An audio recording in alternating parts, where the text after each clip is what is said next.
Alright folks, weather's finally turned a little bit warmer and it's turned nasty. We've had kind of a slow warm up here. It's really drizzly, rainy. The ground is thawing, so we have about an inch of absolute slop out in the fields and in the roads and the woods.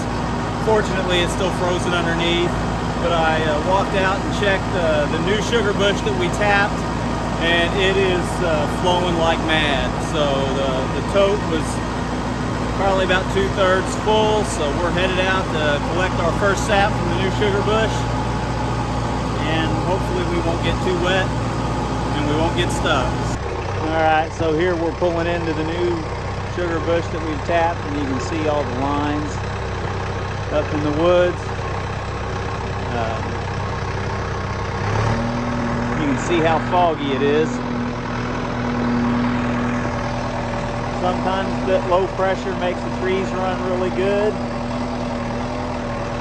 Sometimes though it doesn't. So right now things aren't looking too bad, at least in this sugar bush. So we have about 150 gallons, maybe a little bit more here. But I thought I better collect it now and get started with the reverse osmosis. Let's see.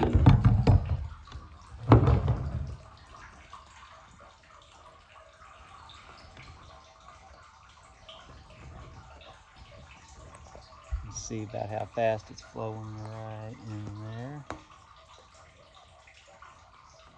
You can hear it and see how clear that sap is.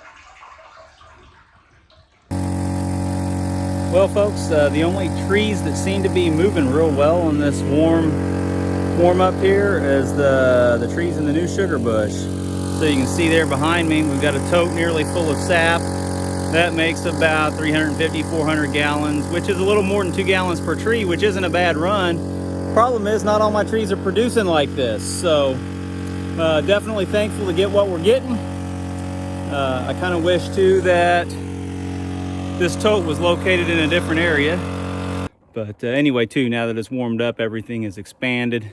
So I'm gonna give a few cranks on the few clicks on the tensioners here, and we'll see what happens.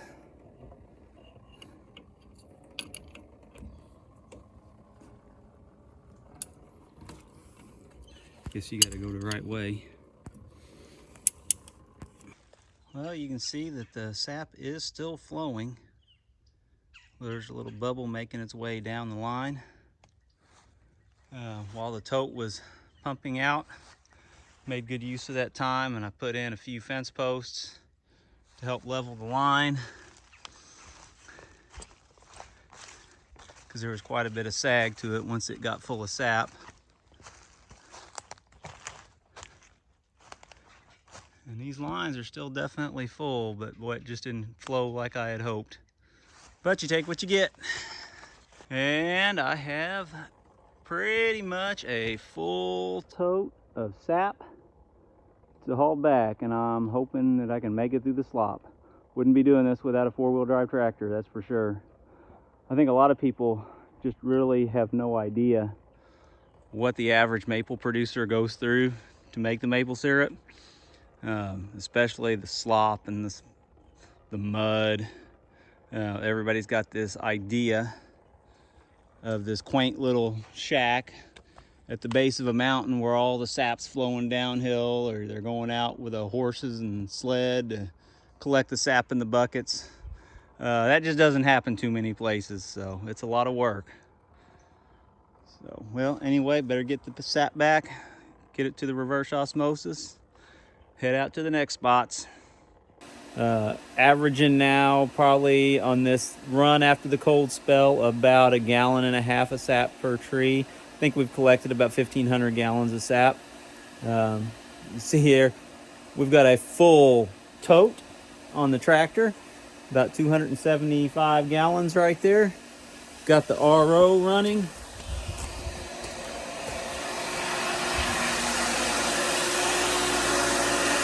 And this thing's been running really good for us this year.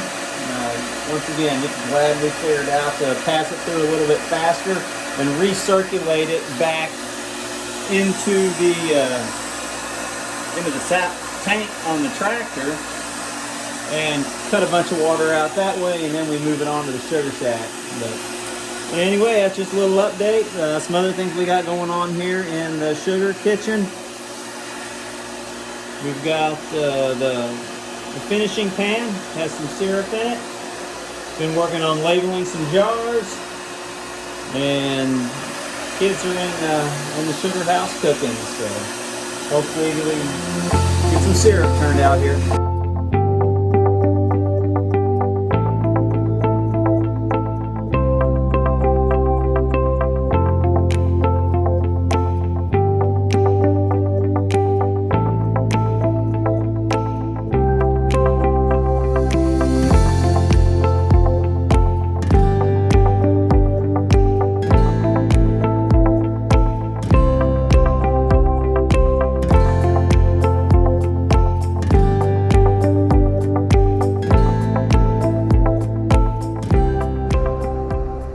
I hope that explained how boring watching the cooker is. It's pretty boring. Very boring. So every so often we like to check the can't think of what it's called. The dissolved mineral content of the water that's coming out of the RO, making sure we're not passing any sugars. So I'm just gonna grab a sample of that. Once again, that should be just pure water. So when I put this on the refractometer here, we should get a 0.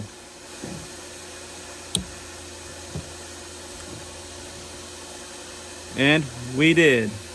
You can see at 0.0%, that means we are not passing any sugar through the membranes. So glad to see that. Just one thing we don't have to worry about then. And what that also means is the sugar content of the tote on the tank should be getting more and more and more. And we'll let that run. Probably on this tote, 275 gallons, we'll remove about 175 gallons of water before we pump it over to the sugar shack where it'll be finished off. You can see here, one of the reasons I do not like maple season. Mud everywhere. But it's just part of it. I thought that while I had it out, I may as well go ahead and take a sample of the sap. I'm gonna reach down into, this is the sap that I just brought back. Kind of curious as to see what sugar content we are running here.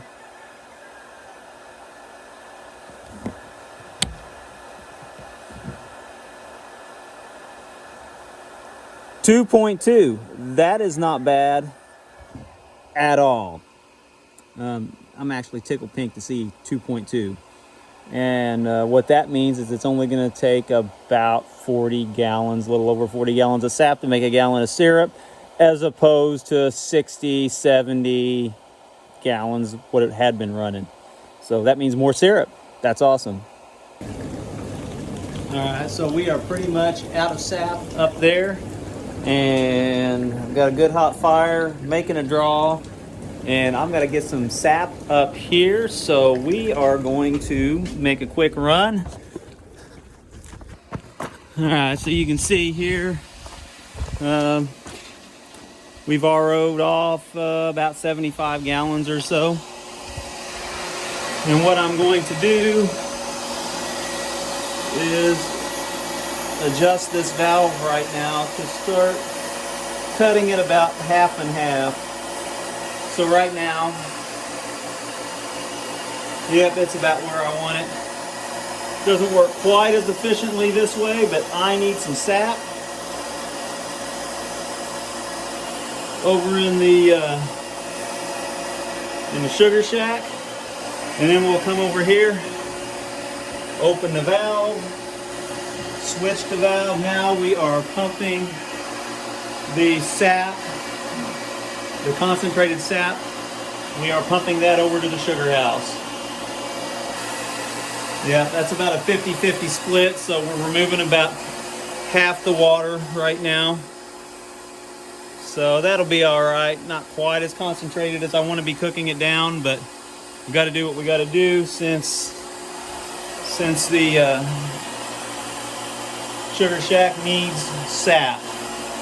So now, hopefully nothing bad happened on the pan in that short amount of time. Be nice if these were all in the same area. And all right, we're still good. Only 9 over.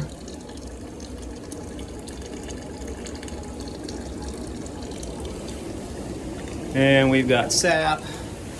Got a good rolling boil here. Syrup turned darker quick this year, but that just happens. Every year's a little bit different. So anyway, we've got sap, hopefully, coming in up there, so we don't run out. Yep, I can see the sap level starting to increase up there in the head tank.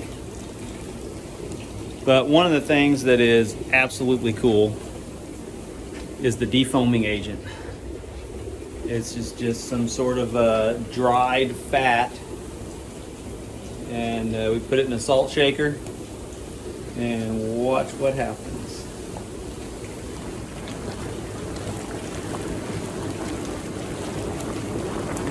It breaks the surface tension,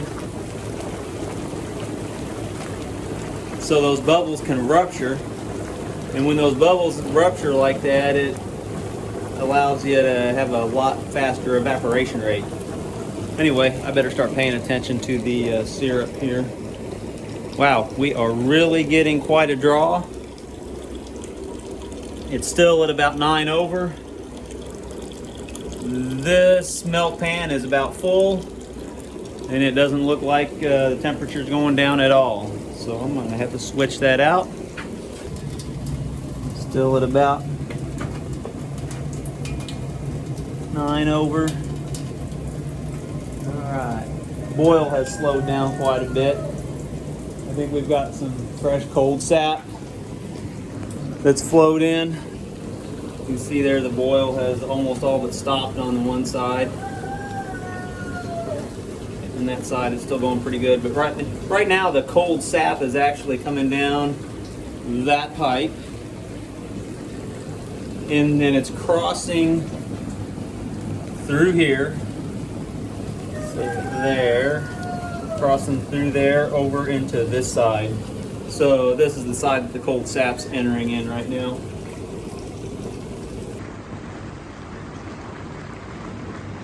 You know, they make a lot of different white noises to help people sleep. I think one of them that they need to make is the sound of a maple evaporator. Listen to this.